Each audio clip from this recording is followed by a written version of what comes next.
தஞ்சை ஒரத்தநாடு பகுதியை சேர்ந்தவர் கரிகாலன். இவருக்கு கடந்த சில நாட்களாக காய்ச்சல் ஏற்பட்டதாகவும் இதற்காக தஞ்சாவூர் மருத்துவமனையில் சிகிச்சைக்காக அனுமதிக்கப்பட்டு சிகிச்சை பெற்று வந்த நிலையில் நேற்று முன்தினம் கரிகாலனுக்கு அவரது மனைவிக்கும் இடையே கருத்து வேறுபாடு காரணமாக வார்டில் தகராறு ஏற்பட்டதாக கூறப்படுகிறது. இதனால் கரிகாலன் தனது கையில் உள்ள ஊசி செலுத்தும் வென்பிளானை கலட்டி வீசி உள்ளார்.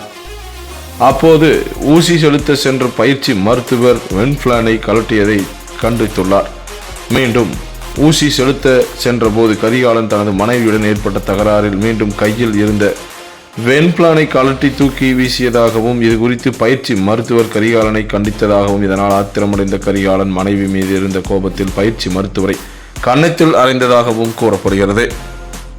அதனைத் தொடர்ந்து பயிற்சி மருத்துவர் மருத்துவமனை முதல்வரிடம் தகவல் அளித்துள்ளார். அதன் பேரில் பயிற்சி மருத்துவர் மருத்துவக் கல்லூரி காவல் நிலையத்தில் கரிகாலன் மீது புகார் அளித்ததைத் தொடர்ந்து காவல்துறையினர் கரிகாலன் மீது வழக்கு பதிவு செய்து அவரை கைது செய்து விசாரணை நடத்தி வருகின்றனர்.